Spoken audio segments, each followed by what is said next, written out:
வணக்கம் viewers, welcome back. இதை ஏன் காட்டுற? கரெக்டு தான். இதை காட்ட காரணம் என்ன அப்படின்னு பார்த்தீங்கன்னா, ரெட்ரோ ஃபோன்ஸ் இப்பயும் நான் வாங்க முயற்சி பண்ணுவேங்க. நிறைய வெப்சைட்ஸில் வந்து பார்த்தீங்கன்னு வைங்களேன், கொஞ்சம் கோளாறாக இருக்கும்.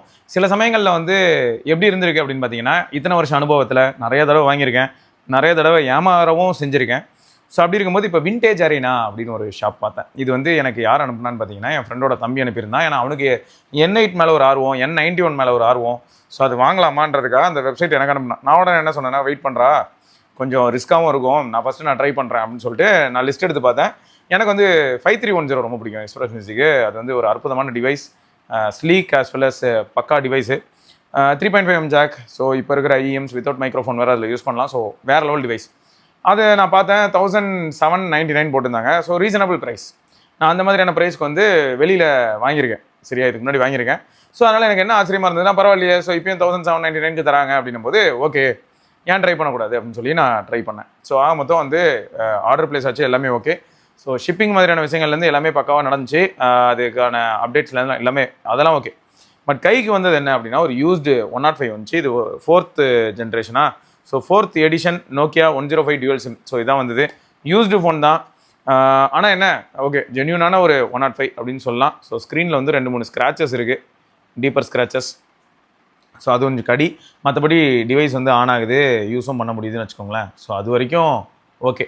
ஆனால் ஃபேக்ட் என்ன அப்படின்னு பார்த்தா, நம்ம ஆர்டர் பண்ண ட்ரை பண்ணது ஒரு ரெட்ரோ ஃபோன் 5310, பட் வந்தது ஒரு 105. கண்டிப்பாக 105 எனக்கு வேணவே வேணாம், என்கிட்ட ஆல்ரெடி 105 இருக்குது. இதே இதில் வந்து 3rd ஜென்ரேஷனும் அதை நான் வச்சுருக்கேன். ஸோ எனக்கு பர்பஸே இல்லை. பட் ஃபேக்ட் என்னென்னா, இப்போ நமக்கு என்ன தெரிஞ்சிருக்கு அப்படின்னா, ஒரு 1000 ரூபாய் மதிப்பிலான ஒரு டிவைஸ் நம்ம கைக்கு வந்திருக்குன்னு வச்சுப்போம். ஸோ அதுவும் வந்து புதுசாகவே 1000 ரூபாய் 1100 ரூபாய்க்கு வாங்க முடியக்கூடிய ஒரு டிவைஸ் வந்து நமக்கு 1750 ரூபாய்க்கு யூஸ்டாக வந்திருக்கு அப்படிங்கிறது ஃபஸ்ட்டு பாயிண்ட்டு. ஸோ ஆக மொத்தம் எல்லாருமே இந்த மாதிரியான வெப்சைட்டை விட்டு விலகி இருக்கிறது ரொம்ப நல்லது, சரியா? ஸோ பெரும்பாலும் ஒரு சில வெப்சைட்ஸில் ப்ராடக்ட்ஸ் ஜென்யூனாக இருக்குது. ஆனால் ஜென்யூனாக இருக்கக்கூடிய அந்த வெப்சைட்ஸில் ப்ரைஸ் இன்னும் ரொம்பவே அக்ரெசிவாக இருக்குது. இப்போ எக்ஸாம்பிளுக்கு சொன்னால் N91. ஸோ இந்த மாதிரியான டிவைஸை வந்து ஒரு சில வெப்சைட்டில் நான் பார்க்குறேன், 17,000 18,000 சொல்கிறாங்க. ஸோ 17,000 18,000க்கு அது ஒர்த்தா அப்படின்னு கேட்டால், ஆல்ரெடி என்கிட்ட லேட்டஸ்ட் ஜென்ரேஷன் டிவைஸ் ஒன்று இருக்குது. நான் வாங்கி 2 இயர்ஸ் ஆகுது. அது வந்து ஒரு ஃப்ளாக்ஷிப்பு, உங்களுக்காக சொல்கிறேன். ஸோ அது வந்து ஒரு ஃப்ளாக்ஷிப் டிவைஸுங்க. அது வந்து ஒரு ஐஃபோனோ இல்லாட்டி ஆண்ட்ராய்டோ ஏதோ ஒன்று ஒரு ஃப்ளாக்ஷிப் டிவைஸ் நீங்கள் வச்சுருக்கீங்க அப்படின்னா, அப்போது நீங்கள் என்ன பண்ணலான்னா, உங்களுக்கு மியூசிக் லிசன் பண்ணுறதுக்காக மட்டும் ஒரு விண்டேஜ் ஃபோன் வாங்கலான் இருக்கேன் அப்படின்னு சொல்லி நீங்கள் வாங்கலாம். Not bad. பட் இதில் ஃபேக்ட் நல்லா ஞாபகம் வச்சுக்கோங்க. N91 என்ன ப்ராப்ளம் வரலாம் அப்படின்னா, இதை சுற்றி கொஞ்சம் மேக்னெட்டிக் ஃபீல்டு இருக்கிற மாதிரியோ இல்லாட்டி மேக்னெட் இருக்கிற மாதிரியான இடத்துல இந்த ஃபோனை வைக்கக்கூடாது. ஒன்று, உள்ளே வந்து ஒரு குட்டி ஹார்ட் டிஸ்க் இருக்குது, உங்களுக்குலாம் ஞாபகம் இருக்கும்னு நினைக்கிறேன். ஸோ அது ஒரு point. So hard disk failure ஆகும். அடுத்து இந்த டிவைஸில் முக்கியமான இன்னொரு பாயிண்ட் என்னென்னா, பேக் டோர் இல்லாமல் இந்த ஃபோனை வந்து பூட் பண்ணக்கூடாது. பேக் டோர் இல்லாமல் பூட் பண்ணிங்கன்னா ஹார்ட் டிஸ்க் ரீட் ஆகாது. இதே ரிப்பீட்டடாக பண்ணிக்கிட்டு இருந்தால் ரிஸ்க்கு. ஃபோன் ஆனில் இருக்கும்போது ஹார்ட் ஸ்வாப்பபிள் மாதிரி சுவிட்ச் ஆஃபே பண்ணாமல் அப்படியே பேக் டோர் ஓப்பன் பண்ணிங்கனாலும் ஹார்ட் டிஸ்க்கு ரிஸ்க்கு. ஸோ இந்த மாதிரியான பாயிண்ட்ஸா. அடுத்து டிஸ்பிளே என்ன ஆகிடும்னு பார்த்தீங்கன்னா, அப்படியே பொறிஞ்சிடும். பொறுமையாக அப்படியே பேக்லிட் ஃபேட் ஆஃப் ஆகும். அப்படி இல்லைனா பேக்லிட் ஒர்க் ஆகும். ஃப்ரண்ட்டில் இருக்கிற டிஸ்பிளே இருக்கு இல்லையா, எல்சி அந்த டிஎஃப்டி பேனல், அது அடி வாங்கிடும். ஸோ அதனால் இந்த மாதிரியான ப்ராப்ளம்ஸ் வந்து N91 இருக்குது. ஸோ நம்ம கேர்ஃபுல்லாக கீழே போடாமல் யூஸ் பண்ணால் ஹார்ட் டிஸ்க் ஃபெயிலியர் ஆகிறத தவிர்க்கலாம். ஆனால் டிஸ்பிளேயை பொறுத்த வரைக்கும் பார்த்தீங்கன்னா N91 அதிகமாக போகுது. ஸோ அப்போது இது தெரிஞ்சதுக்கப்புறமும் நம்ம வாங்குகிறோம் அப்படின்னு வைங்களேன். இப்போ இது வந்து ஒரு 4GB மாடல்னு வச்சுக்கோங்க. என்கிட்ட இன்னொரு 8GB மாடலும் இருக்குது. அதுலேயும் கொஞ்சம் ஹார்ட் டிஸ்க் இப்போ கொஞ்சம் கோளாராக வேலை செய்யுது. ஆனால் அது 8GB மாடலு. ஸோ இது நான் எதுக்கு சொல்கிறேன்னா, வாங்கி மியூசிக் எக்ஸ்பீரியன்ஸ்க்காக யூஸ் பண்ணலாம், அதில் ப்ராப்ளம் இல்லை. பட் இந்த டிவைஸில் ஏதாவது ப்ராப்ளம் வருமா அப்படின்னு கேட்டிங்கன்னா, கண்டிப்பாக விண்டேஜ் டிவைசஸில் ப்ராப்ளம் வரலாம். இப்போ என் கண்ணு முன்னாடி பார்த்தீங்கன்னா நிறைய டிவைஸ் வச்சுருக்கேங்க. இப்போ இங்கே பாருங்களேன், இது வந்து N95 கிளாசிக்கான ஒரு டிவைஸ். N95 அந்த டைமில் பயங்கர ஃபேமஸ்ஸு. மீடியா பர்சனல்ஸ் எல்லாருமே இந்த டிவைஸ் தான் யூஸ் பண்ணிகிட்டு இருந்தாங்க. ஸோ டாப்லேருந்து ஸ்வைப் பண்ணால் உங்களுக்கு மல்டிமீடியா கண்ட்ரோல்ஸ் வந்துடும். அதில் வந்து நீங்கள் என்கேஜ் இன்ஸ்டால் பண்ணி, இப்போ கூட என்கேஜ் கேம்ஸு சிஸ் ஃபைல்ஸ்லாம் கிடைக்குது. இன்ஸ்டால் பண்ணிட்டா நம்ம என்ன பண்ணலாம்னா, அழகாக க்யூட்டாக ஒரு ஜாய்ஸ்டிக் மாதிரி மாறிடுதா. இந்த பக்கமும் கண்ட்ரோலர்ஸ் இருக்குது, இந்த பக்கமும் கேமிங்கு கண்ட்ரோலர்ஸ் இருக்கும். ஸோ கேம் ஆடலாம். ஸோ அது ஒரு அட்வான்டேஜ். ஸோ இந்த மாதிரி ஒரு விசித்திரமான டிவைஸு இது. இவ்வளவு ஏன், இதுதான் first device to come with some powerful ஜிபியூன்னு கூட சொல்லலாம். இதில் ரெண்டர்லாம் பண்ணுவாங்க, கிராஃபிக் ரெண்டர்ஸ்லாம் கூட பண்ணுவாங்க அந்த டைமில். அப்போயே வந்து அந்த மாதிரியான அப்ளிகேஷன்ஸ்லாம் இருந்தது. ஸோ ஒரு பியூட்டிஃபுல்லான ஃபோன். ஸோ இந்த ஃபோன்லேயும் காம்ப்ளிகேஷன்ஸ் உண்டு. என்னென்னா ஸ்லைடர் போகலாம், அதே சமயம் இந்த டிஸ்பிளே புரிஞ்சு போகலாம். ஸோ இந்த ப்ராப்ளம் கண்டிப்பாக உண்டு, ஞாபகம் வச்சுக்கோங்க. அப்போது என்னை சுற்றி இருக்கக்கூடிய டிவைசஸ்லேயே நிறைய ப்ராப்ளம்ஸ் நான் பார்த்துருக்கேங்க. ஸோ இதெல்லாம் ஒரு நாள் பேசினாலே டைம் பத்தாது, அந்தளவுக்கு ஆகும். ஃபார் எக்ஸாம்பிள் இப்போ பாருங்கள், இன்னொரு டிவைஸ் சொல்கிறேன். இது வந்து such a brilliant device. Nokia N9 me go operating system run ஆகக்கூடிய ஒரே டிவைஸு, மக்களுக்கு வந்த டிவைஸு, பப்ளிக்கில் அவைலபிள் டிவைஸு அப்படின்னா தலைவன் மட்டும்தான், நோக்கியா N9 மட்டும்தான். பட் இவனோட ப்ரோட்டோவில் டெவலப்பர் கிட் அப்படின்னு சொல்லணும்னா டெவலப்பர் டிவைஸ் வந்து N950. நீங்கள் போய் தேடி பாருங்கள், நோக்கியா N950. அது வந்து மொத்தமே ஒரு 5000 டிவைஸ் கிட்ட தான் ப்ரொடியூஸ் பண்ணாங்க. மேபி 10,000 கூட ப்ரொடியூஸ் பண்ணிக்கலாம். பட் நீங்கள் விக்கிபீடியாவாக இருக்கட்டும், இல்லாட்டி வந்து நோக்கியாவோட பேஜஸாக இருக்கட்டும், அங்கெல்லாம் பண்ணிங்கன்னா ஒரு 5000 டிவைஸ் ப்ரொடியூஸ் பண்ணோம். அது வந்து டெவலப்பர் சென்ட்ரிக்காக நாங்கள் கொடுத்தோம் அப்படின்னு சொல்லியிருப்பாங்க. ஸோ அது வந்து என்ன ஹைலைட் அப்படின்னா, இது வந்து AMOLED கிளியர் பிளாக் டிஸ்பிளேயோட இருக்குங்க. N9 வந்து AMOLED கிளியர் பிளாக் டிஸ்பிளேயோட இருக்கும். இது வந்து 3.9 இன்ச்சு, பட் அது வந்து 4 இன்ச் எல்சிடி பேனலோட வந்திருக்கும். ஸோ ஒரு சில டிஃப்ரென்ஸ் இருக்கும். அதில் வந்து 12 மெகா பிக்சல் இருக்கும், இதில் 8 மெகா பிக்சல் இருக்கும். அது 8 GB தான் ஸ்டோரேஜ். இதில் வந்து பார்த்தீங்கன்னா 16 and 64 GB இருந்தது. இப்போ 64 GB கொஞ்சம் ரேர் தான். பட் அதில் QWERTY கீபோர்டு இருக்கும் ஃபிசிக்கலாக. ஸோ டெவலப்மெண்ட் ஆஸ்பெக்ட்ஸ்க்காக பண்ண ஒரு டிவைஸ். ஸோ அதுவும் ஒரு விசித்திரமான டிவைஸ். அந்த டிவைஸை நீங்கள் சப்போஸ் இப்போ வாங்குறீங்கன்னே வைப்போம், நீங்கள் வந்து ஒரு $3000 $4000 பே பண்ணி வாங்கிடுறீங்கன்னே வைப்போம். எனக்கு விண்டேஜ் ஃபோன்ஸ் ரொம்ப பிடிக்கும், அதுவும் இந்தளவுக்கு யூனிக்கான ஃபோனு உலகத்திலே இத்தனை தான் இருக்குது அப்படின்னும் போது நான் $5000 $4000 கொடுத்து வாங்குறேன் அப்படின்னு வாங்கினாலும் கொஞ்சம் நமக்கு பேட் லக்காக இருந்ததுன்னா டிஸ்பிளேல வந்து என்ன ஆகும்னா, எல்சிடி பேனல்ஸில் நீங்கள் பார்த்துருக்கலாம், ஒரு பாயிண்டில் டெட் பிக்சல் ஆகும். ஒரு பாயிண்டில் அது அப்படியே வளர்ந்து அப்படியே பெருசாக ரவுண்டாக மாறிடுவாங்க. ஸோ இந்த ப்ராப்ளம் வரும். ஸோ அதனால் அது வந்து நீங்கள் ஞாபகம் வச்சுக்கோங்க, அந்த ஒரு ப்ராப்ளம் இருக்கா. ஸோ மற்றபடி வந்து இந்த டிவைஸில் என்னென்னா, உங்களுக்கு பட்டன்ஸோட அந்த டாக்டைல் இருக்கு இல்லையா, அந்த ப்ரெஸ்ஸபிலிட்டி அது போயிடும். ஸோ வால்யூம் இறக்குறோம், ப்ரெஸ் பண்ணும்போது அந்த ஃபீட்பேக்ஸ் இல்லாமல் போயிடும். அண்ட் பவர் பட்டன்லேயும் அதே மாதிரியான ஒரு ப்ராப்ளம் வந்து நீங்கள் ஃபேஸ் பண்ணுறதுக்கான வாய்ப்புகள் இருக்குது. பவர் பட்டன் போச்சுன்னா அடுத்து ஆட்டோமேட்டிக்காக என்ன ஆகும், இந்த ஃபோன் நம்மளால் யூஸே பண்ண முடியாது. இதில் இன்னொன்று என்னென்னா, இந்த டிவைஸ்க்கு வந்து நம்ம அன்லாக், அதாவது டெவலப்பர் ஆப்ஷன்ஸ் அண்ட் அன்லாக்கபிலிட்டி இந்த மாதிரியான விஷயங்கள் நம்ம பண்ணோம்னா, அன்லாக் பண்ணிட்டோம் அப்படின்னா ஆட்டோமேட்டிக்காக நம்ம வந்து டெர்மினல் மூலமாக ஒரு சில அடிஷ்னல் அப்ளிகேஷன்ஸ் இன்ஸ்டால் பண்ணலாம். அப்புறம் பூட் ஆப்ஷன்ஸ்லாம் ஒரு சில விஷயங்கள் எனேபிள் பண்ணலாம். அது எப்படின்னா, இப்போ நம்ம எனேபிள் பண்ணிட்டோன்னு வைப்போமே, அப்படின்னா என்ன ஆகிட்டோம்னா, நான் சார்ஜ் போடும்போது அந்த பேசிக் 1 or 2% சார்ஜ் ஆகிடுச்சு அப்படின்னா ஃபோன் ஆட்டோமேட்டிக்காக பூட் ஆகிடும். இதெல்லாம் நம்ம பண்ணலைன்னு வைங்களேன், ஃபோன் பூட் ஆகணும்னா பவர் பட்டன் அழுத்தினா தான் பூட் ஆகும். இப்போ பட்டனே இல்லைன்னா பூட் பண்ணவே முடியாது, பவர் ஆஃப் பண்ணவும் முடியாது. அதே மாதிரி உங்களுக்கு வந்து லாக் ஸ்க்ரீனுக்கான அப்ளிகேஷன் உண்டு. ஸோ அது லாக்குக்கான குவிக் டாகல் அப்ளிகேஷன் உண்டு. அது நீங்கள் தனியாக பண்ணியிருந்தீங்கன்னா அதை வச்சு நீங்கள் வந்து லாக் அண்ட் டபுள் டேப் வச்சு திரும்ப உள்ளே போகலாம், திரும்ப லாக் பண்ணலாம், திரும்ப உள்ளே போகலாம். ஸோ இந்த மாதிரி ஒரு சில விஷயங்கள் பண்ணலாம். அது வந்து நோக்கியா N9ல. ஸோ இந்த மாதிரி ஒவ்வொரு டிவைஸ்க்கும் பின்னாடி பார்த்தீங்கன்னா நிறையா பிரச்சனையும் இருக்குது. அதே சமயம் அது கூட வந்து ஒரு பியூட்டிஃபுல்லான மெமரி இருக்குது. அண்ட் இப்போ அதை யூஸ் பண்ணும்போது செம ஃபீலும் இருக்குது. சரி, இது வந்து நான் இப்போயே சொல்லணும்னு நினச்சேன். ஸோ உஷாராக இருந்துக்கோங்க. ரெட்ரோஃபோன் வந்து ஒரு நல்ல வைப்பு தரும். மொத்தம் எங்கே வாங்கலாம் அப்படின்னா, ஒரு டைம் நம்மளதில் eBay இருந்ததுங்க. eBay way better. So eBay இருக்கிற வரைக்கும் பார்த்தீங்கன்னா நம்ம ஒரு சில பொருள்லாம் வாங்கும்போது அவ்வளோவா ஏமாறலை.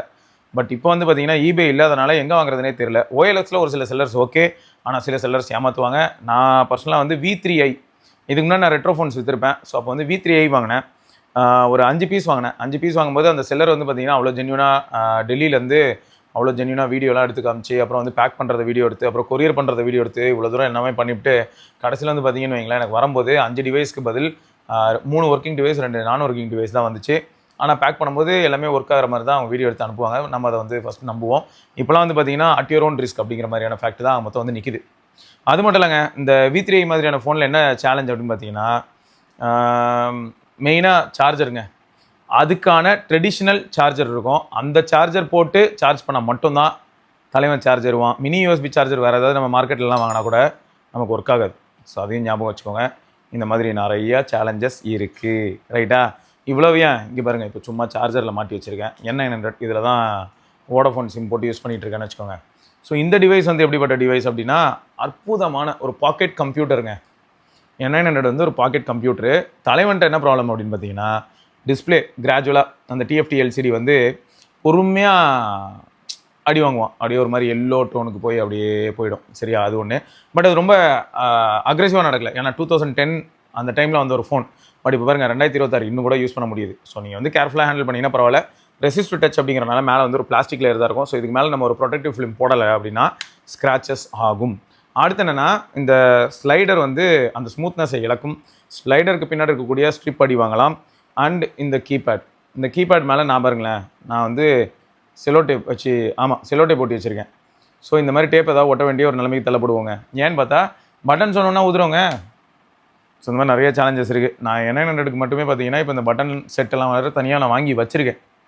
அப்போது ஃப்யூச்சரில் ஏதாவது ப்ராப்ளம்னா நான் வந்து நானே ரெடி பண்ணிக்கிறதுக்காக பட்டன்ஸ் தனியாக செட்டெல்லாம் வாங்கி வச்சுருக்கேன். நான் திரும்ப வந்து மாற்ற முடியும் அதை ஓப்பன் பண்ணி. நிறைய இருக்குங்க. சரியா? இதெல்லாம் தாண்டி இப்போ இந்த டிவைஸ் எல்லாமே மேனேஜ் பண்ணுறதுக்கும் மெயின்டைன் பண்ணுறதுக்கும் ஃப்ளாஷ் பண்ணுறதுக்கு எனக்கு வந்து ஒரு எக்ஸ்பியோ இல்லாட்டி விண்டோஸ் 7 ரன் ஆகக்கூடிய ஒரு லேப்டாப்போ பிசியோ இருந்ததுனா தான். அதுலேயும் நோக்கியா அண்ட் சோனி இந்த மாதிரியான பழைய ரெட்ரோ ஃபோன்ஸ்க்கான டிரைவர்ஸ், ஃப்ளாஷிங் டூல் இது எல்லாமே வந்து ப்ராப்பராக ஒர்க் ஆகிற ஒரு ஸ்டேட்டுக்கு நான் போட்டு வச்சுருந்தேன்னா மட்டும்தான் இந்த டிவைஸ்லாம் திடீர்னு வந்து பூட் ஆகலை, ஏதோ பிரச்சனை அப்படின்னா நான் ரெட்ரைவ் பண்ண முடியும். ஸோ இது எல்லாமே ரொம்பவே ஹைலி காம்ப்ளிகேட்டட். ஸோ ஆக மொத்தம் நீங்கள் ரெட்ரோ ஃபோன் வாங்கக்கூடாதுலாம் நான் சொல்ல மாட்டேன். அது வந்து ஒரு நல்ல வைப், நல்ல ஒரு ஃபீல், சூப்பராக இருக்கும், வாங்கலாம். பட் வாங்கினா என்னென்ன பிரச்சனை வரும்ன்றது உங்களுக்கு தெரியணும்ல. ஸோ அதனால் இந்த மாதிரியான சில விஷயங்களை சொல்லியிருக்கேன். இந்த மாதிரி ஒவ்வொரு டிவைஸ்க்கும் வேறு வேறு மாதிரியான ப்ராப்ளம்ஸ் வரதுக்கான பாசிபிலிட்டி உண்டு. Okay right. சரி, இப்போ நம்ம வந்து கரண்ட் ட்ரெண்டுக்கு வருவோம். நான் இன்னொன்று பண்ணலான்னு இருக்கேங்க. எனக்கு தெரிஞ்ச ஒரு அண்ணன் வந்து மோட்ரோலா, ஹானரு, இந்த மாதிரி மல்டிபிள் டிவைஸ், நோக்கியா, ஹெச்எம்டி இது எல்லாத்தையுமே சர்வீஸ் பண்ணுற ஒரு சர்வீஸ் சென்டர் ரன் பண்ணுறாங்க. அதான் தேர்ட் பார்ட்டி சர்வீஸ் சென்டர்ஸ் நம்ம பேசியிருப்போம் இல்லையா? ஸோ அந்த மாதிரி ரன் பண்ணுறாங்க கீழ்கட்டளையில். சனிக்கிழமை அன்றைக்கி போய் பார்க்கலான்னு இருக்கேங்க. அன்றைக்கி வந்து போயிட்டு இது நோக்கியா 8 சிராக்கோ இதோட பேக் வந்து என்னாச்சுன்னு பார்த்தீங்கன்னா லைட்டாக லிஃப்ட் ஆச்சு. ஸோ நானே வந்ததுக்கப்புறம் பொறுமையாக அப்படியே லிஃப்ட் பண்ணி தூக்கி பார்த்தேன். பார்க்கும்போது உள்ளே வந்து ஃபிங்கர் பிரிண்ட்டுக்கு ஒரு ஸ்டிப் இருக்கிறதையும் பார்த்தேன். இந்த கார்னரில் ஸ்டிப் இருக்குது.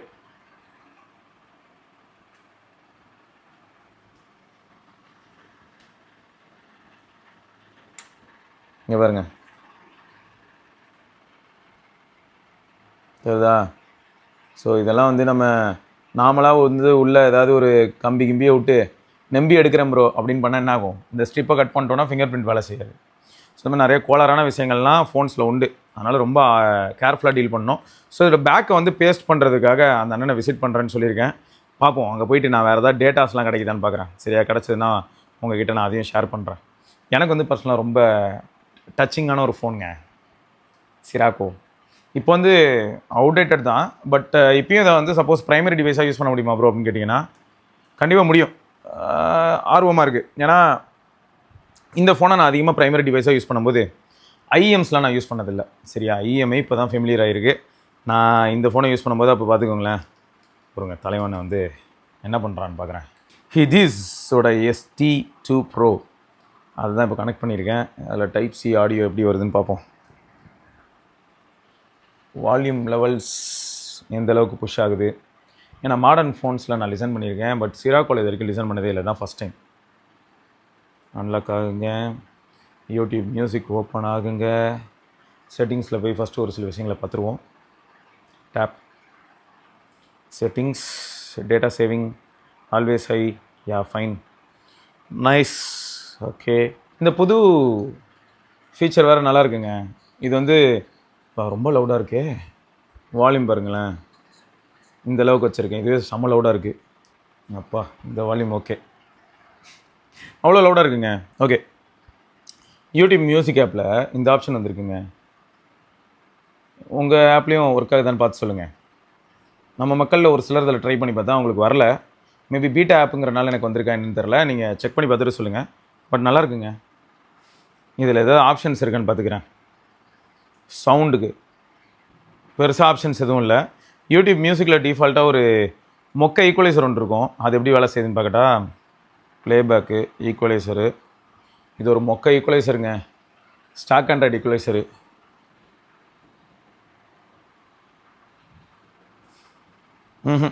ஈக்குவலைசர் பட்டு மட்டமான ஒரு ஈக்குவலைசர். ஸோ அது இல்லாமல் யூஸ் பண்ணால் அல்ட்டியாக இருக்குங்க, சூப்பராக இருக்குது. சும்மா நான் இதில் என்ன பண்ணேன்னா GTA San Andreas மாதிரியான கேம் ட்ரை பண்ணுங்க, வேலைக்கு ஆகலை. ஸ்னாப்ட்ராகன் 835 எந்த அளவுக்கு பழசாகிடுச்சு அப்படின்னு பார்த்தா 765G கிட்டே தோற்று போயிடுதுன்னா பாருங்களேன். 765Gயில் வந்து எனக்கு GTA San Andreasல ஹை கிராஃபிக்ஸு எல்லாமே ஹை மேக்ஸ் செட்டிங்ஸ் வச்சு விளையாட முடியுது. இதில் மேக்ஸ் செட்டிங்ஸ் வச்சு விளையாண்டா திணறுது. பட் டிவைஸ் வந்து ஒரு பியூட்டிஃபுல்லான டிவைஸுங்க. அதான் கொஞ்சம் வருத்தமாக இருக்குது. இந்த HMD பைலுக்கு அறிவு சுத்தமாக கிடையாது. இப்போ கூட இந்த மாதிரியான ஒரு டிவைஸை வந்து டாப் பாட்டம் பெசல்ஸ் இருக்கு இல்லையா, அந்த பெசலை இன்னும் மினிமைஸ் பண்ணுறதுனாலும் பண்ணிவிட்டு இப்போ இப்படி ஒரு டிவைஸ் வந்து 6 இன்ச்சுக்கு விட்டால் கூட க்ரேஸியாக இருக்கும். அவ்வளோ நல்ல ஒரு பில்டு குவாலிட்டிங்க. Stainless steel frame, glass sandwich concept. So பேக்கும் டாப்பும் அதான் 2 பக்கமும் கிளாஸ் தான். வேறு லெவல் தரமான ஒரு டிவைஸ், பார்க்குறதுக்கு அற்புதமாக இருக்கும். ஆனால் என்ன பண்ணுறது, இவனுக்கு தான் பண்ண மாட்டேறானுங்களே அப்படின்னு அந்த ஆப்பை க்ளோஸ் பண்ணால் இப்போ லாக் ஸ்க்ரீன் பார்த்திங்கன்னா இன்னும் மிரட்டலாக இருப்பான். ஓகே, ஸோ இன்றைக்கான விஷயத்துக்கு வருவோம். வெறும் ரெட்ரோ மாயத்துக்குள்ளேயே மாட்டிட்டு முழிக்கிற மாதிரி இருக்குது. சிலருக்கு இது யூஸ்ஃபுல்லாக இருந்திருக்கும். அதாவது ரெட்ரோ ஃபோன் வாங்கணும்னு நினைக்கக்கூடிய ஒரு சிலருக்கு இப்போ வந்து இது ஓரளவுக்கு நல்ல விஷயமா இருந்திருக்கும். அதே சமயம் ரெட்ரோ ஃபோனில் வந்து நீங்கள் நல்ல ஃபோனே வாங்கினாலும் கூட அது மேலே கேர் கொஞ்சம் அடிஷ்னலாக எடுக்கணும் அப்படிங்கிறத மறந்துடாதீங்க. ஈஸியாக வாயை புழக்க நேரிடும். சரியா? Okay, right. ஸோ இன்றைக்கான ஃபஸ்ட்டு கமெண்ட்டுங்க. வினோத் அப்படிங்கிற நண்பர் வந்து hi bro, still used ROG 8 வந்து 50,000 ரூபாய்க்கு வருது, வாங்கலாமா அப்படின்னு இருக்காரு. ஆக்சுவலாக அந்த ப்ரைஸ்க்கு ROG 8 வேறு லெவல் தான். ஆனால் இங்கே ப்ராப்ளம் என்ன அப்படின்னு பார்த்தீங்கன்னா parts availability. ROG 5, ROG 5S இந்த மாதிரியான மாடல்ஸ் வாங்கினேன் நான். என்னோடய ஃப்ரெண்ட்ஸ், க்ளோஸ் ஃப்ரெண்ட்ஸே, அவங்க டிவைஸ் வந்து ஏதாவது டேமேஜ் ஆகும்போது அதுக்கு பார்ட்ஸ் வந்து சோர்ஸே பண்ண முடியல. இதில் வேறு அசஸில் அந்த டைமில் வந்து பார்த்தீங்கன்னா ஒய்ஃபை ரிலேட்டட் இஷ்யூ இருக்குது. இதுக்கு முன்னாடி நான் வந்து அதை பற்றி ரிப்போர்ட்டும் பண்ணியிருப்பேன். Port level issue. So wifi, Bluetooth இதெல்லாம் வந்து பிரச்சனை பண்ண ஆரம்பிச்சிடும். ஆட்டோமேட்டிக்காக என்ன பண்ண வேண்டியதாகிட்டோம்னா, நீங்கள் வந்து மொபைல் டேட்டாவில் மட்டும் தான் டிவைஸை யூஸ் பண்ண முடியும், ஒய்ஃபைல யூஸே பண்ண முடியாது. அப்போ கேமிங் யோசிச்சு பாருங்களேன். ஸோ இந்த மாதிரியான ப்ராப்ளம்ஸ்லாம் கூட ஒரு சிலர் ஃபேஸ் பண்ணாங்க. இதை நான் எதுக்கு சொல்கிறேன்னா, அந்த ப்ராப்ளம் வந்ததுக்கப்புறம் அதை ஃபிக்ஸ் பண்ணுறதுக்கு எவ்வளவோ முயற்சி பண்ணி நம்மளால் வந்து போர்டு அஃபிஷியலாகவும் ப்ராப்பராக சோர்ஸ் பண்ண முடியல. அஃபிஷியலாக அசஸ்கிட்ட ரெக்வஸ்ட் பண்ணாலே அவங்ககிட்ட ஸ்டாக் கிடைக்கல. அதுவும் புதுசாக வந்திருக்கும் போது 1 மந்த் 2 மந்த் வெயிட் பண்ணி போர்டு கிடச்சிது. டிவைஸ் வந்து 1 இயர்லாம் ஆனதுக்கப்புறம் அதுவும் வாய்ப்பு இல்லாமல் போச்சு. அப்போ இப்போ யோசிச்சு பாருங்களேன் கிடைக்குமான்னு. ஸோ இதை வந்து நீங்கள் மனசில் வச்சுக்கணும். டிவைஸ் சூப்பராக இருக்கும், ஸ்பீக்கர் நல்லாயிருக்கும், 3.5 inch கலையாக ஆடியோ நல்லாயிருக்கும், எல்லாம் அல்டிமேட்டாக இருக்கும். ஒரு கேமிங்கான டிவைஸ் அப்படின்னு பார்க்கும்போது சூப்பராக பண்ணியிருப்பாங்க, அதெல்லாமே மாஸ். பட் ஏதாவது ஒன்று ஃபெயில் ஆச்சுன்னா அதுக்கான பார்ட்ஸ் அவைலபிலிட்டி ரொம்ப சேலஞ்சிங்காக இருக்கும் அப்படிங்கிறத மட்டும் மைண்டில் வச்சுக்கோங்க. This applies to Asus, Sony. So யாரெல்லாம் வந்து இங்கே அஃபிஷியலாக இல்லையோ அவங்களோட பார்ட்ஸ் கிடைக்கிறதுக்கான சான்சஸ் ரொம்ப தின். ஸோ ஞாபகம் இருக்கட்டும். அப்படியே சில சமயங்களில் பார்ட்ஸ் கிடைச்சாலும் கூட அது வந்து ஃபஸ்ட் குவாலிட்டி இல்லாட்டி ஒரிஜினலாக இருக்குமா அப்படின்னு கேட்டால் கேள்விக்குறியான விஷயமா இருக்கும். ஃபஸ்ட் காப்பி கிடைக்க வாய்ப்பு இருக்குது. ஃபஸ்ட் காப்பி கிடைச்சா கூட சந்தோஷம். சில சமயங்களில் டூப்ளிகேட்டாக கிடைக்கும், அதுதான் கொஞ்சம் வருத்தமாக இருக்கும். ரைட்டு. அடுத்து ரிச்சார்ட் ப்ரோ என்ன கேட்டிருந்தாங்கன்னா, hi bro, kindly suggest me which is better, Samsung Buds 4 ப்ரோவா இல்லைனா பிக்சல் பட்ஸ் ப்ரோ 2வா அப்படின்னு கேட்டிருந்தாரு. Which is best for audio, calls, battery life and battery replaceable. இதில் வந்து 4K ஆஃபர் இருக்குது பட்ஸ் 4 ப்ரோக்கு ஃப்ளிப்கார்ட்டில் அப்படின்னு கேட்டிருந்தாரு. பட்ஸ் 2 ப்ரோ இப்போதைக்கு பட்ஸ் ப்ரோ 2 இப்போதைக்கு அவுட் ஆஃப் ஸ்டாக்ல இருக்குது, நான் S24 யூஸ் பண்ணுறேன் அப்படின்னு சொன்னார். ஸோ இவருக்கு வந்து நியாயமாக பார்த்தா buds 4 pro being Samsung user good. இதில் என்னென்னா பேட்டரி ரீப்ளேசபிள் இந்த மாதிரியான ஒரு சில பாயிண்ட்ஸ்லாம் நம்ம உள்ளே கொண்டு வரனால, அதுவும் battery life and battery replaceable அப்படின்னு கொண்டு வரனால அது வந்து உங்களுக்கு பிக்சல் பட்ஸ் 2A தான் ஃபேவர் பண்ணும். ஸோ பிக்சல் பட்ஸ் 2A வாங்கினா ஓரளவுக்கு நல்லாயிருக்கும். பிக்சல் பட்ஸ் ப்ரோ 2 ஆக்சுவலாக சூப்பர், டாப் நாச், வேறு லெவல். பட் பேட்டரி ரீப்ளேசபிளான்னு கேட்டிங்கன்னா அஃபிஷியலாக கூகுள் எதுவுமே அதை பற்றி சொல்லியிருக்கவே மாட்டாங்க. பட் இது பட்ஸ் 2Aல வந்து நம்மளால் பேட்டரி ரீப்ளேஸ் பண்ண முடியும். ஸோ அது ஒரு பாயிண்ட் இருக்குது. ஸோ அதனால் மேபி பட்ஸ் 2A போனால் கொஞ்சம் ஃபேவரபுளாக இருக்கிறதுக்கான வாய்ப்புகள் பிரைட்டாக இருக்குது. ரைட்டா? ஸோ அதனால தான் நான் அதை சொல்கிறேன். பட் இதே சாம்சங் யூஸருக்கு சாம்சங்கோட பட்ஸ் போகிறது எப்பயுமே நல்லது தான். பட் இந்த இடத்துல ப்ரைஸ் அப்படின்னு பார்க்கும்போது இன்கேஸ் ஆஃபரில் 13,000 14,000 அவருக்கு வந்து கேலக்ஸி பட்ஸ் ப்ரோ 4 ப்ரோவோ கிடைக்குது அப்படின்னா அதுக்கு பக்கத்தில், ஆனால் இப்போ ஆஃபர் டைமில் என்னாச்சுன்னு பார்த்தீங்கன்னா 7,500 அந்த மாதிரியான ப்ரைஸ்க்கு பட்ஸ் 2A கிடச்சிது. ஸோ இவ்வளோ கம்மியாக அப்படின்னும் போது இந்த ரெண்டுத்தையும் கம்பேர் பண்ணும்போது பாதி ப்ரைஸ் மாதிரி ஆகிடுது இல்லையா? ஸோ அப்படி பார்க்கும்போது பட்ஸ் 2A மேக்ஸ் மோர் சென்ஸ். அப்படி இல்லை அப்படின்னா கேலக்ஸி பட்ஸ் தான் வாங்குற ஐடியாவில் இருக்கீங்கன்னா அப்போ பட்ஸ் 4 ப்ரோ வாங்கலாம். பட் இந்த ரீப்ளேசபிள் பேட்டரி அப்படிங்கிற ஒரு வார்த்தையை பார்த்தனால மட்டும்தான் நான் வந்து பிக்சல் பட்ஸ் 2A சொல்கிறேன். அதே சமயம் அப்போ ஆடியோ குவாலிட்டியில் வந்து நல்லா இருக்காதான்னு கேட்டால் அப்படிலாம் இல்லை, ஆடியோ குவாலிட்டிலாம் நல்லா தான் இருக்கும். சொல்லப்போனால் ப்ரெஷர் ரிலீவாக இருக்கட்டும், இல்லாட்டி ரொம்ப நேரம் நம்ம வியர் பண்ணாலுமே கூட நமக்கு எந்த விதமான ப்ராப்ளமோ ஒரு டிஸ்கம்ஃபோர்ட்டோ இருக்கிறதுக்கான பாசிபிலிட்டி ரொம்ப தின். ஸோ இந்த மாதிரியான ஆஸ்பெக்ட்ஸ்லாம் வேறு லெவல். சிங்கிள் சார்ஜில் வந்து பேட்டரி வேறு லெவல் பேட்டரி லைஃபு. பட் கேஸில் போட்டு திரும்ப எடுக்கும்போது இந்த ஒரு சைக்கிளில் வந்து பார்த்திங்கன்னா கொஞ்சம் பேட்டரி லைஃப் மொக்கன்னு தான் நான் சொல்லுவேன். இதெல்லாம் பிக்சல் பட்ஸ் 2Aல இவ்வளோ நாள் நான் யூஸ் பண்ணதை வச்சு சொல்கிறேன். அதே மாதிரி நியாயமாக பார்த்தா ஒரு 2 தடவை சார்ஜ் போடுற அளவுக்கு கேஸில் பேட்டரி இருக்கணும். பட் இங்கே ட்விஸ்ட் என்ன அப்படின்னு பார்த்தீங்கன்னா ஸ்டாண்ட் பையில் இருக்கும்போது கொஞ்சம் கொஞ்சமாக கிராஜுவலாக ட்ரெயின் ஆக தான் செய்யுது. 2 நாளைக்கு 1% மாதிரி ட்ரெயின் ஆகுதுங்க. ஃபுல் சார்ஜ் ஆகிடுது. 100% கேஸ் இருந்தது. நான் அதுக்கப்புறம் சார்ஜ் போட்டேன், பட்ஸ் வந்து கம்ப்ளீட்டாக ட்ரெயின் பண்ணிட்டேன். ஒரு பட்டு 0, இன்னொரு பட்டு 4, அதுக்கான டேட்டா கூட வச்சுருக்கேன். முடிஞ்சால் நான் அதையும் அட்டாச் பண்ண சொல்கிறேன். ஸோ இது என்னாச்சுன்னு பார்த்தீங்கன்னா ஒரு கேஸில் ஒரு 65 to 60% மேலே ட்ரெயின் ஆகிடுச்சு. அது சாரி 100லேருந்து 60% கிட்ட வந்துருச்சு. அதுக்கப்புறம் வந்து மெயின்டெனன்ஸ் ஸ்பேஸ்க்குள்ளே போச்சு. ஸோ கடந்த ஒரு வாரமாக மெயின்டெனன்ஸ் ஸ்பேஸில் இருக்குது. இந்த மெயின்டெனன்ஸ் ஸ்பேஸில் அதாவது எப்படின்னா பட் வந்து அதில் கனெக்டடாக இருக்கும். எப்பயுமே ரெடி டு பேர் அண்ட் அதோட இப்போ என் ஃபோனில் அதை பேர் பண்ணியிருக்கேன், அதாவது பிக்சலில் பேர் பண்ணியிருக்கேன். அப்படிங்கிறனால எப்பயுமே பேட்டரி விட்ஜெட்டில் வந்து அது காட்டிக்கிட்டே இருக்கும். இந்த பட்ஸ் வந்து பக்கத்தில் எங்கேயாவது இருந்ததுனாலே ஆட்டோமேட்டிக்காக காட்டிக்கிட்டே இருக்கும். உயிரோட தான் இருக்கான், அவன் உயிரோட இருக்கான், கேஸில் எவ்வளோ சார்ஜ் இருக்குது, பட்டில் எவ்வளோ சார்ஜ் இருக்குன்னு சொல்லி காட்டிக்கிட்டே இருக்கும். இப்போ வந்து எவ்வளோ காட்டுதுன்னு பார்த்தீங்கன்னா 31% கேஸில் சார்ஜ் இருக்குது அண்ட் பட் வந்து 100% சார்ஜில் இருக்குது அப்படின்னு சொல்லி ஒரு சார்ஜிங் ஐக்கானோட காட்டிக்கிட்டு இருக்குது. இதை நான் 2Aல பார்க்குறேன். பட் 2 ப்ரோவில், அது ப்ரோ 2ல் நான் இதை பார்க்கல. ஸோ அது கொஞ்சம் வித்தியாசமாக இருக்குது. ஸோ அதையும் நோட் பண்ணி வச்சுக்கோங்க. அடுத்து வந்து பார்த்தீங்கன்னா, இது வந்து ஒரு ப்ராப்ளமேட்டிக்கான ஒரு சிச்சுவேஷனுங்க. ஸோ ரீசெண்டாக என்னாச்சுன்னு பார்த்தீங்கன்னா, கெவின் பால் ப்ரோ ஒரு வீடியோ போட்டிருந்தாங்க, ப்ரொட்டஸ்ட் இண்டஸ்ட்ரி ஆஃப் சோனம் வாங்சக் அப்படின்னு சொல்லிட்டு. இதில் என்ன ஹைலைட் அப்படின்னா, அதுக்கு முன்னாடி 1008 காரணங்கள் இருக்கலாங்க. சரியா? அவரோட தாட்ஸ் என்ன அப்படிங்கிறத அவர் சொல்கிறாரு. எனக்கு வந்து அந்தளவுக்கு டீப்பான தாட்ஸ்லாம் இதில் கிடையாது. சரியா? அவர் அளவுக்கு வந்து நம்ம கண்டிப்பாக குளோபல் பாலிடிக்ஸாக இருக்கட்டும் எல்லாத்தையுமே புக்ஸ் எல்லாம் எடுத்து படிச்சிருக்க மாட்டோம். பட் எனக்கு என்ன தோணுச்சுன்னா, அவர் வந்து இதில் நீட்னால செத்து போனாங்களே குழந்தைங்க, அந்த சூசைட் பற்றி சொல்லியிருந்தார். ஸோ அதுக்கு நான் என்ன சொன்னேன்னா, கீழே வந்து கமெண்ட் போடுறேன். நம்ம என்ன பண்ண வேண்டியதாக இருக்குன்னா, இனிமேல் எந்த டைம் ஃப்ரேமில் அந்த வீடியோவோட ஆத்தர் என்ன சொல்லியிருக்காருங்கிறத ஃபஸ்ட்டு நோட் பண்ணிவிட்டு அதுக்கு கீழே நான் எக்ஸ்ப்ளனேஷன் கொடுக்கணும் போல். நான் என்ன சொன்னேன்னா, ப்ராப்ளம் அப்படிங்கிறது லைஃப்பில் இன்றைக்கும் வரதுக்கான வாய்ப்பு இருக்குது. அதை எப்படியாவது அதுக்கு சொல்யூஷன் கண்டுபிடிக்க முயற்சி பண்ணலாம். அப்படி சொல்யூஷன் கண்டுபிடிக்க முடியல, அதிலே டைம் வேஸ்ட் ஆகிற மாதிரி ஃபீல் ஆகுதுன்னா, அதை அப்படியே கடந்து போகிறது நல்லது அப்படின்னு சொல்லியிருந்தேன். இதுக்கு ஒருத்தர் என்ன கமெண்ட் போட்டார் அப்படின்னு பார்த்தா, உன் வீட்டில் வந்து கேமரா யாராவது வச்சா நீ அதை அப்படியே கவர்மெண்ட் வந்து கேமரா வச்சா நீ அப்படியே கடந்து போவியா அப்படின்னு கேட்டார். நான் வந்து போட்டது எதுக்கு அப்படின்னா, இந்த மாதிரி எக்ஸாம் எழுதுறதுக்கு முயற்சி பண்ணும்போது இந்த கிட்ஸ் வந்து மனம் உடைந்து அவங்களோட உயிரை வந்து மாற்றிடுறாங்க இல்லையா, அதுக்காக நான் போட்டேன். இப்போ எக்ஸாம்பிளுக்கு சொன்னால் என்ன என் கதையை எடுங்களேன். நான் வந்து 2010 பாஸ்ட் அவுட்டுங்க, வேலை கிடச்சிதுங்க. சரியா? ஐடியில் வேலை கிடச்சிது. அப்புறம் டான்செட் எழுதியிருந்தேன். ஸோ எம்பிஏவுக்கும் ஆப்ஷன் கிடச்சிது. இதெல்லாம் இருந்தாலும் நான் வந்து யூபிஎஸ்சி எக்ஸாம் ப்ரிப்பேர் பண்ணணும்னு நினச்சனால அதை ஃபுல் ஃபோக்கஸ்டாக பண்ணால் மட்டும்தான் அதை கிளியர் பண்ண முடியும் அப்படிங்கிறது வந்து பரவலாக எல்லாருமே எனக்கு கொடுத்த சஜஷன். ஏகப்பட்ட பேர்கிட்ட இதை பற்றியான டேட்டாலாம் கலெக்ட் பண்ணிவிட்டு அதுக்கப்புறம் நான் என்ன பண்ணேன், அப்போது ஒர்க்குக்கு போகல. அதே சமயம் நான் அடுத்து எம்பிஏ அப்போ நான் பண்ணவும் இல்லை. சரியா? அது எல்லாத்தையும் விட்டுட்டு நான் யூபிஎஸ்சி எக்ஸாம் ப்ரிப்பரேஷனுக்குள்ளே போகிறேன். ஸோ அப்போ என் மனநிலை எப்படி இருந்திருக்கும் அப்படின்னு பார்த்தீங்கன்னா, ஃபஸ்ட்டு ஃப்ளையிங் கிளாஸ் ஜாலியாக இருந்தது. நான் வந்து ஒரு யூபிஎஸ்சி ஆஸ்பிரண்ட்டாக மாதிரி இருக்கேன். அடுத்து நான் வந்து ஒரு பியூரோக்ராட்டாக போகிறேன், நிறைய மாற்றங்களை உருவாக்க போகிறேன் அப்படின்ற ஒரு எண்ணத்தோட நான் அதை வந்து ஆரம்பிக்கும் போது எல்லாருக்குமே எல்லாமே நல்லா தான் இருக்கும். ஃபஸ்ட்டு இன்ஜினியரிங் காலேஜுக்குள்ளே கால் எடுத்து வைக்கும் போதாக இருக்கட்டும், இல்லாட்டி மெடிக்கல் காலேஜுக்குள்ளே கால் எடுத்து வைக்கும் போதாக இருக்கட்டும், ஏதோ ஒரு விஷயத்தை நம்ம புதுசாக பண்ண போகிறோம் போது டே ஒன் நம்ம எல்லாருக்குமே ஒரு புது வைபாக தான் இருக்கும், நல்லா தான் இருக்கும். அதில் இருக்கக்கூடிய சேலஞ்சஸை ஃபேஸ் பண்ண ஆரம்பிக்கும் போது தான் நம்ம மைண்ட் செட் மாறும். ஸோ அதே மாதிரி தான் இதில் என்ன ஆகுதுன்னா, நான் உள்ளே போகிறேன், அதுக்கப்புறம் ஒரு வருஷம் ஃபுல்லாக நான் ப்ரிப்பேர் பண்ணுறேன். அதே சமயம் என் ஃப்ரெண்ட்ஸ் எல்லாரும் வந்து ஐடியில் ஜாயின் பண்ணிட்டாங்க, எல்லாருமே வேலையில் இருக்காங்க, எல்லாருமே சேலரி வாங்குறாங்க. பட் நான் சேலரி வாங்கல, எங்கள் அப்பாட்ட தான் பாக்கெட் மணி வாங்கிட்டு இருக்கேன் இன்னும். ஸோ அந்த மாதிரி நான் ஒரு நிலைமைக்குள்ளே இருக்கேன். நான் வந்து எக்ஸாமில் போய் அப்பியர் ஆகிறேன், நான் ஃபெயில் ஆகிறேன், இன்னும் பெயின்ஃபுல் ஆகுது.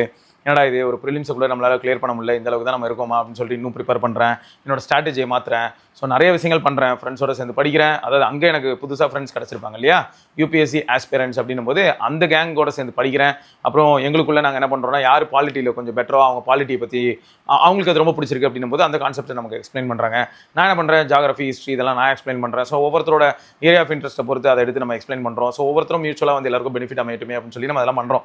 இப்படிலாம் ஒர்க் பண்ணி தான் என்னாச்சுன்னு பார்த்தீங்கன்னா, ப்ரிலிம்ஸை கிளியர் பண்ணி மெயின்ஸ் வரைக்கும் போய் அதில் ஃபெயில் ஆகி, ஸோ அப்படி அது எப்படி ஆயிடுச்சுன்னா, கிட்டத்தட்ட ஒரு 3.5-4 வருஷம். சரியா? 4 வருஷம் கஷ்டப்பட்டு கடைசி வரைக்கும் ஒன்றும் பண்ண முடியாமல், அதுவும் இதுலேயே மட்டும் இப்போ எப்படின்னா ஒரு சில குழந்தைகள் வந்து நீட்லேயே மட்டும் இருக்காங்கன்னு சொல்லுவாங்க தெரியுமா, நீட் மட்டுமே தான் ப்ரிப்பேர் பண்ணுறாங்க, வேறு எதுவுமே அவங்க போல, நீட் மட்டுமே தான் ப்ரிப்பேர் பண்ணுறாங்க. அப்போ என்ன ஆயிடுதுன்னா, 1 வருஷம் ஆகுது, 2 வருஷம் ஆகுது, இன்னும் அவங்க அந்த எக்ஸாமுக்காக ப்ரிப்பேர், அந்த மாதிரி தான் என் மைண்டும் ஆயிடுச்சு. நான் யூபிஎஸ்சி எக்ஸாம் மட்டும் தான் ப்ரிப்பேர் பண்ணேன். இடையில வந்து ஒரு 2 தடவை ஐபிபிஎஸ் எக்ஸாம் எழுதினேன் பேங்கிங்க்கு. அதில் என்னாச்சுன்னா, செக்ஷனல் கட் ஆஃபில் மீதி செக்ஷன்ஸில் நல்ல மார்க் வந்து ஒரு செக்ஷனில் பார்த்தீங்கன்னா ஒரு தடவை பார்த்தீங்கன்னா ஒரு 5 மார்க்கில் போச்சு, ஒரு தடவை பார்த்தீங்கன்னா ஒரே மார்க்கில் போச்சு. அதெல்லாம் ரொம்பவே பெயின்ஃபுல்லாக இருந்துச்சு ஐபிபிஎஸ் எழுதும்போது. ஸோ இந்த மாதிரி தோல்விகள் நிறையா வந்துச்சு. அப்போ என்ன ஆகுது, கான்வெகேஷன் வருதுங்க. நான் காலேஜ் பிஇ நல்லபடியாக கலர்ஃபுல்லாக தான் முடிச்சிருந்தேன். அப்போ கான்வெகேஷன் போக முடியுதான்னு பார்த்தீங்கன்னா, வெக்கம் ஒரு பக்கம், ஒரு தயக்கம். ஏன்னா நம்ம கூட படித்த ஃப்ரெண்ட்ஸ் எல்லாரும் இப்போ வேலைக்கு போக ஆரம்பிச்சிருக்காங்க. அட்லீஸ்ட் 50% ஆஃப் த ஸ்ட்ரென்த் வந்து ஆல்ரெடி நல்ல வேலைக்கே போயிட்டாங்க. ஸோ அப்படி இருக்கும்போது நான் இப்போ போயிட்டு காலேஜ் முடிச்சு ஒரு 1 இயர் ஆகிடுச்சு, இப்போ தான் நமக்கு கான்வெகேஷன் வைக்கிறாங்கன்னும் போது மனசு வந்து இன்ஃபீரியராக ஃபீல் ஆகுது. ஸோ இது எல்லாருக்குமே நடக்கக்கூடிய ஒரு விஷயம் தான். இப்போ நான் வந்து அங்கே போகிறதா இருந்தால் கூட எங்கள் அப்பாட்ட காசு வாங்கி வண்டியில் பெட்ரோல் போட்டோ இல்லாட்டி யார் கூடயோ ட்ராவல் பண்ணி தான் போனோம். போன இடத்துல கண்டிப்பாக எல்லாரும் என்ன கேள்வி கேட்பாங்க, என்னடா பண்ணுற, இன்னுமா படிச்சுட்டு இருக்க, சரி ஓகேடா, என்னடா ஓகே, இந்த எக்ஸாம் எழுதி என்னாச்சு, இந்த மாதிரி கேள்விகள் வரும்.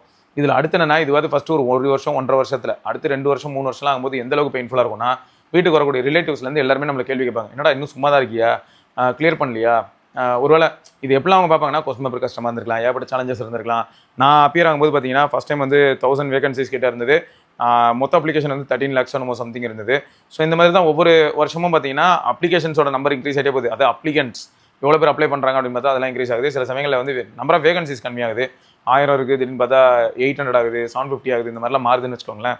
அப்போ எவ்வளோ சேலஞ்சிங்கான ஒரு எக்ஸாம். ஆனால் நம்மளை டக்குன்னு எல்லாரும் எப்படி பார்ப்பாங்கன்னு பார்த்தீங்கன்னா, இவனுக்கு இதெல்லாம் தேவையா, ரொம்ப ஓவராக பண்ணுறான், இவன் படிக்கிற லட்சணத்துக்கு இந்த எக்ஸாம்லாம் இவன் அப்பியர் ஆகணுமா அப்படின்னு நினைக்கிற அளவுக்கு ஆகிடும். இதில் நிஜமாவே நம்ம எஃபோர்ட் போட்டிருந்தாலும் நம்ம வந்து ஒரு சின்ன மார்ஜினில் நம்ம ஃபெயில் ஆகிறோம்னு வைங்களேன், அதை பற்றி யாருக்குமே புரியாது. அண்ட் நிஜமாவே நம்ம சின்ன மார்ஜினில் ஃபெயில் ஆயிருந்தா கூட நிறைய பேர் வந்து அதை ஏற்றுக்க மாட்டாங்க. நம்ம என்ன உட்காந்து ப்ரூஃப் எல்லாருக்கும் அனுப்பிட்டு இருக்க முடியாது, என் மார்க் ஷீட் பார்த்துக்க, என் மார்க் ஷீட் பார்த்துக்க அப்படின்னு சொன்னாலும் கூட நிறைய பேருக்கு அதோட கட் ஆஃப்லாம் புரியாது. ஸோ கட் ஆஃப் புரியாதப்ப இவ்வளோ தான் எடுத்தியா, இதெல்லாம் ஒரு மார்க்காக நினைப்பாங்க. அதுலேருந்து 3 மார்க் தான் கட் ஆஃபாக இருந்திருக்கும். அதெல்லாம் ரொம்ப பெயின்ஃபுல்லான ஒரு விஷயங்க. ஸோ தொடர்ந்து அப்போ என்ன ஆகுதுன்னு பார்த்தீங்கன்னா, ஒரு 4 வருஷம் வந்து இந்த மாதிரியான ஒரு மைண்ட் செட்குள்ளேயே நான் சுற்றுறேன். இடையில வந்து என்னாச்சுன்னா, ஒரு 2.5 வருஷத்தில் எங்கள் அப்பா வந்து எனக்கு ரொம்பவே சப்போர்ட்டிவாக இருக்காங்கன்னு வச்சுக்கோங்களேன். அவங்க என்ன சொல்கிறாங்கன்னா, டே பண்ணுறா பார்த்துக்கலாம், யார் என்ன சொன்னானடா அப்படிங்கிறாங்க. ஸோ இந்த மாதிரி எல்லார் வீட்லேயும் அமையாதுன்னு வச்சுக்கோங்க. எல்லாருக்குமே இந்த கம்ஃபர்ட் கிடைக்காது. அதையும் நான் இந்த இடத்துல சொல்லி தான் ஆகணும். ஆனால் என்ன ஆகுதுன்னு பார்த்தீங்கன்னா, இவங்க வந்து என்ன பார்க்குறாங்க அப்படின்னும் போது, சரி நம்ம பையன் ஏதோ ஒன்று சாதிப்பான் அப்படின்னு அவங்க நம்புறாங்க. எனக்கு வந்து ஆனால் மென்டல் ப்ரெஷர் ரொம்ப அதிகமாகுது. ஏன்னா ஒரு பக்கம் வீட்டில் நம்ம இதை எக்ஸ்பிளைன் பண்ணோம், சில சமயங்களில் ஊற்றிக்குது, ஒரு வருஷம் வெயிட் பண்ணி எக்ஸாம் எழுதி ஊற்றிக்குது அப்படின்னா சாதாரண விஷயமா? அப்போ அதை நம்ம வந்து வீட்டில் எக்ஸ்பிளைன் பண்ண வேண்டியதாக இருக்கும். அப்புறம் நாட்டில் எல்லாரையும் பார்க்குறவங்க கிட்டலாம் எக்ஸ்பிளைன் பண்ண வேண்டியதாக இருக்கும். இதில் இன்னும் மோசமான விஷயம் என்ன அப்படின்னு பார்த்தீங்கன்னா, எல்லாருமே ஃபினான்ஷியலாக கொஞ்சம் என்ன ஆகிடுறாங்க, ஃபினான்ஷியல் ஃப்ரீடம் அப்படிங்கிறது ஒவ்வொருத்தருக்கும் வருது, இண்டிபெண்டன்ஸ் அப்படிங்கிறது வருது. யாருக்கு என் கூட இருந்த சக காலேஜ் அண்ட் ஸ்கூல் ஃப்ரெண்ட்ஸ்க்கு வருது. ஆனால் எனக்கு அது இன்னும் வரல. ஸோ அப்போ அது கூட எனக்கு வந்து மென்டல் டார்ச்சராக மாறுது. நான் இப்போ இடையில என்ன பண்ணேன்னா, ஒரு சில ஃபினான்ஸ் கம்பெனிஸ் அதெல்லாம் கூட நான் பேசாமல் ஒரு இன்டர்வியூ மாதிரி அட்டன் பண்ணி அதில் கூட வேலையில் ஜாயின் பண்ணலாம் போயிட்டேன். அப்புறமா என்னாச்சுன்னா, அந்த டைமில் கூட எங்கள் அப்பா என்கிட்ட சொல்கிறாங்க, ஏண்டா உனக்கு 2 வருஷத்துக்கு மேலே நான் சப்போர்ட் பண்ணிட்டேன், இதுக்கு மேலே பண்ண மாட்டேனா, இவ்வளோ தூரம் பண்ண தெரிஞ்சா எனக்கு பண்ண தெரியாதா அப்படின்னு சொல்லி அவங்க தான் திரும்ப எனக்கு கன்வின்ஸ் பண்ணி, இப்போதைக்கு நீ வேலைக்கு எதுவும் போக வேணாம், நீ முதல்ல இதை ப்ராப்பராக ப்ரிப்பேர் பண்ணு அப்படின்றாங்க. என்ன தான் நம்ம பண்ணாலும் சில சமயங்களில் சொல்லுவாங்க, தலையில் என்ன எழுதியிருக்கோ அப்படின்னு சொல்லுவாங்க. ஸோ அப்போ என்னால் கடைசி வரைக்கும் யூபிஎஸ்சி எக்ஸாம் கிளியர் பண்ண முடியல. ஆனால் அதுலேருந்து ஒரு சில நல்ல விஷயங்கள் நான் கற்றுக்கிட்டேன், ஒரு சில அடிஷ்னல் டேட்டாஸ் எனக்கு தெரிய வந்தது. ஸோ இதெல்லாம் ஒரு பக்கம் எனக்கு கிடைச்ச பாசிட்டிவான விஷயம். இன்னொரு பக்கம் எனக்கு நிறைய தோல்விகள் கிடைச்சது. அந்த தோல்வியை நான் எப்படி வந்து கடந்து வந்தேன், அந்த தோல்வியை நான் எப்படி வந்து ஒரு பக்கம் அந்த பெயின் எல்லாம் எப்படி நான் ஒதுக்கி வச்சு லைஃபை அடுத்த லெவலுக்கு நான் கூட்டு போனேன் அப்படிங்கிறதெல்லாம் கூட எனக்கு வந்து ஒரு வகையில் பார்த்தா ஒரு அச்சீவ்மெண்ட்டாக தான் ஃபீல் ஆச்சு. ரீசன் என்னன்னா, யூபிஎஸ்சி எக்ஸாம் எழுதி ஃபெயில் ஆன ஒரு சிலர் கூட சூசைட் பண்ணாங்க. ஸோ அப்போ சூசைட் வந்து சொல்யூஷன் இல்லை அப்படிங்கிறது வந்து தெளிவாக எனக்கு ஃபஸ்ட்லேருந்தே என் மைண்டில் அது அப்படி தாங்க. ஏன்னா ஸ்கூல்லையும் ஃபெயில் ஆகிருக்கேன், ஃபெயில் ஆகாமலாம் இல்லை. அதுக்கு ஆனுவல் எக்ஸாமில் ஃபெயில் ஆனால் திரும்ப அதே வருஷம் உட்காரணும். ஸோ அந்த மாதிரி நம்ம ஃபெயில் ஆனதில்லை. பட் உங்களுக்கு டேர்ம் இந்த மாதிரியான டைம்லலாம் நான் ஃபெயில் ஆகிருக்கேன். அப்புறம் காலேஜில் கூட பார்த்தீங்கன்னா அரியர் வச்சுருக்கேன். ஃபஸ்ட் டைம் அரியர் விழும்போது அது ரொம்ப ஒரு பெரிய கில்ட் அண்ட் பெயினாக இருந்தது. ஏன்னு பார்த்தா கிளாஸில் நம்மளோட க்ளோஸ் ஃப்ரெண்ட்ஸ் ஒரு சிலர்லாம் வந்து பார்த்தீங்கன்னா ஆல் பாஸாக இருப்பாங்க, ஆல் கிளியர். பட் நமக்கு பார்த்தா ஒரு பேப்பர் விழுந்திருக்கு அப்படின்னும் போது நம்மளால் அதை அக்செப்டே பண்ணிக்க முடியாது.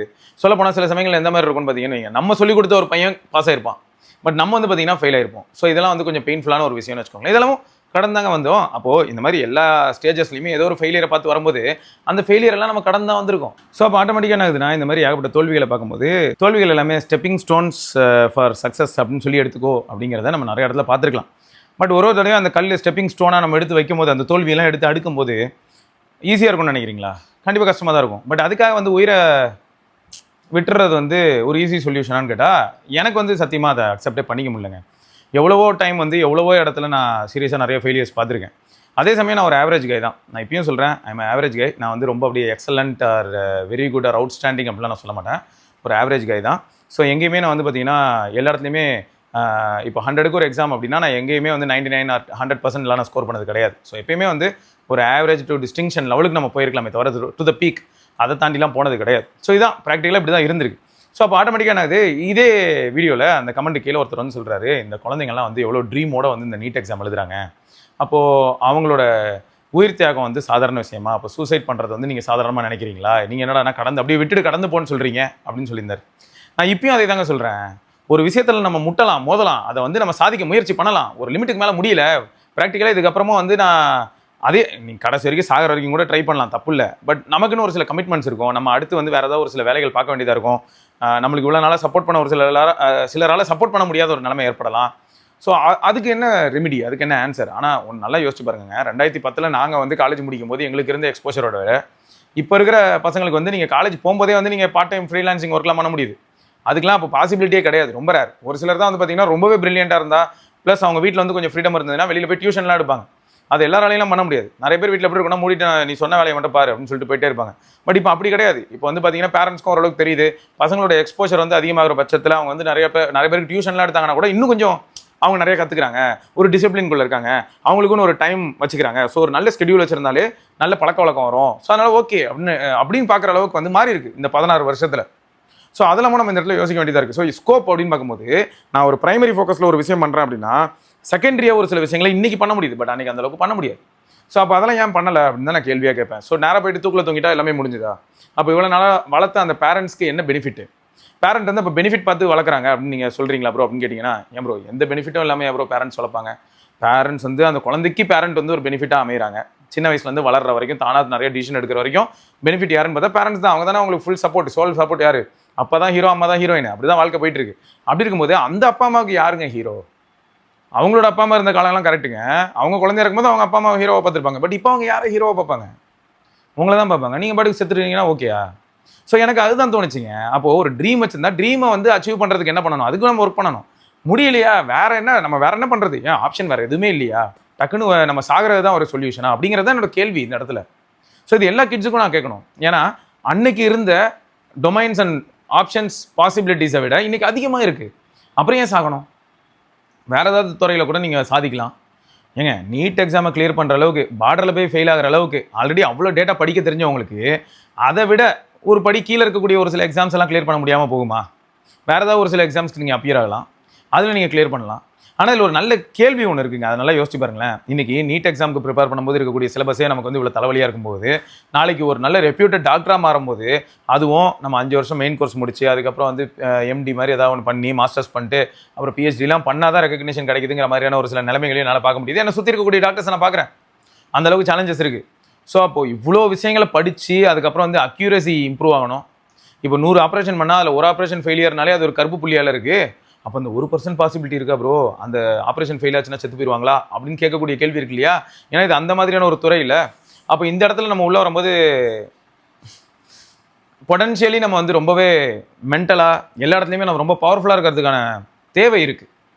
ஸோ அதனால தான் எனக்கு வந்து நான் என்ன சொல்கிறேன்னா, இன்றைக்கும் நான் சொல்லுவேன், என்றைக்குமே நான் சொல்லுவேன், சூசைட் வந்து ஒரு நல்ல சொல்யூஷனே கிடையாதுங்க. சூசைட் மட்டும் யாருமே பண்ணவே கூடாது.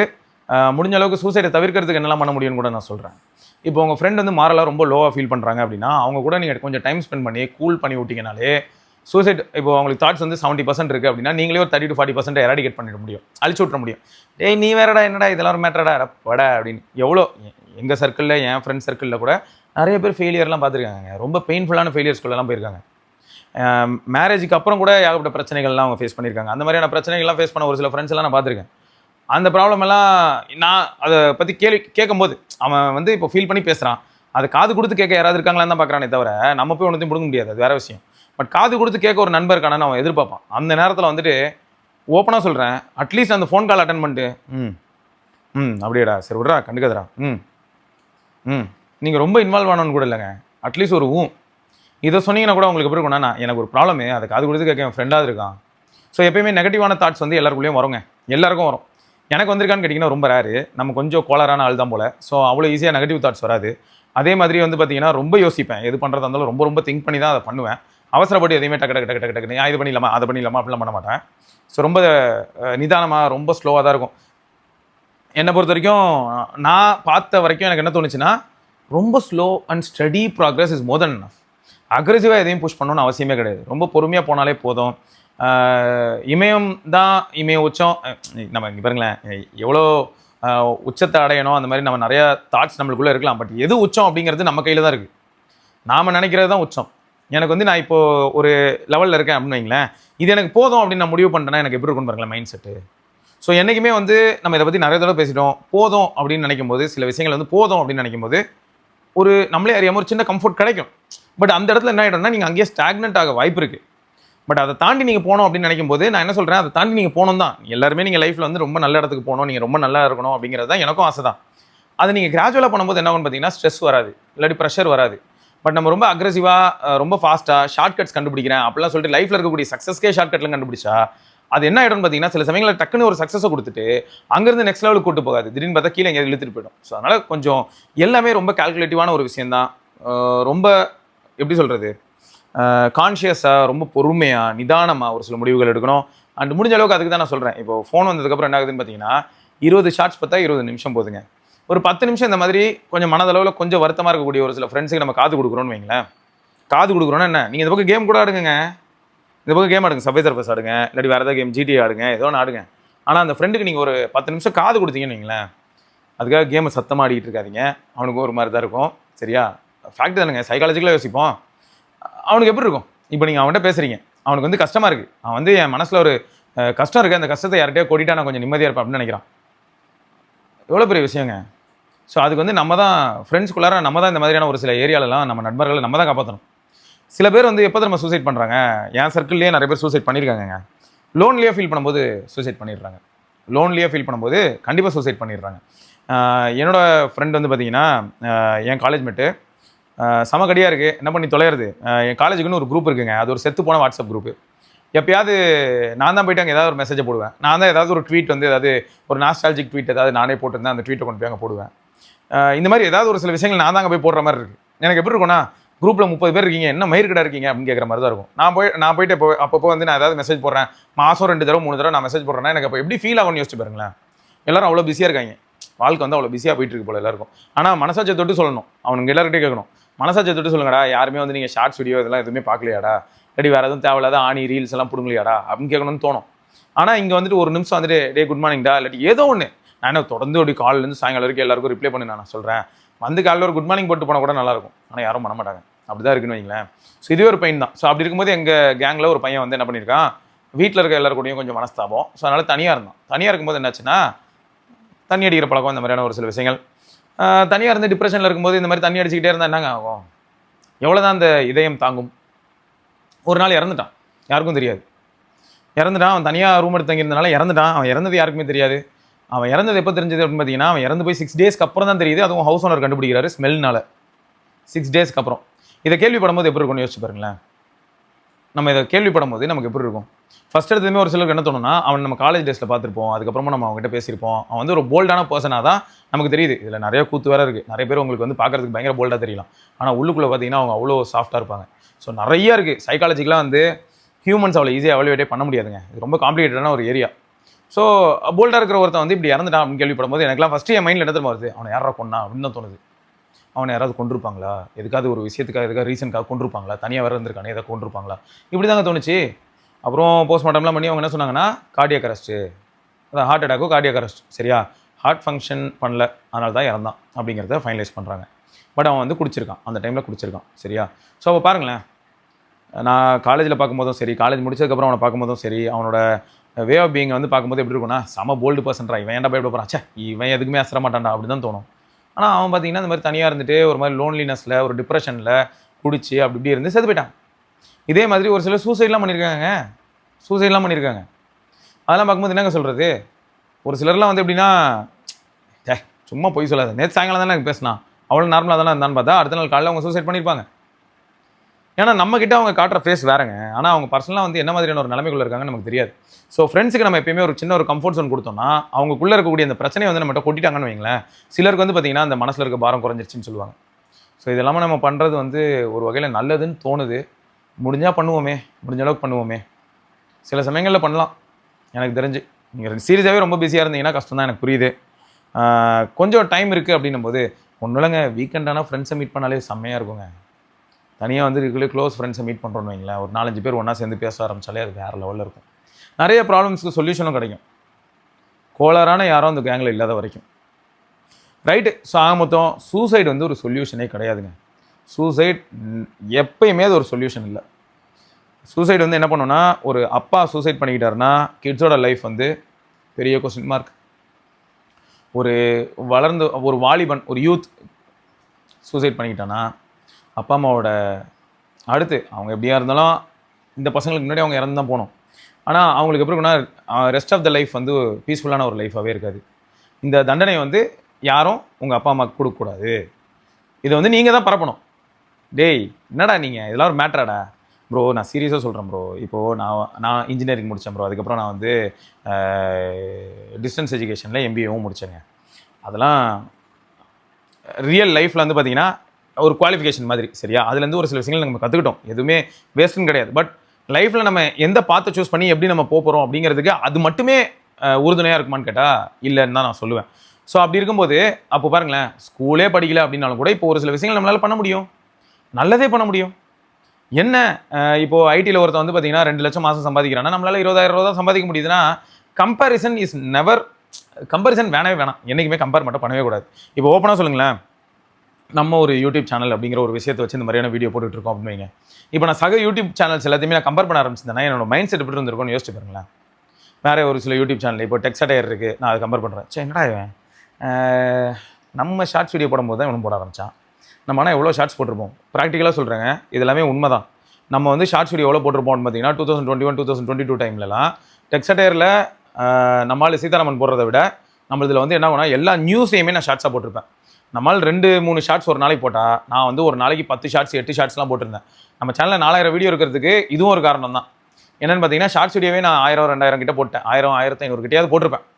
ஏன்னா தொடர்ந்து ஒரு 3 மாதத்துக்கு நான் டெய்லி 10 ஷார்ட்ஸ் போட்டேன் ஆகுதுன்னு இமேஜின் பண்ணி பாருங்கள்.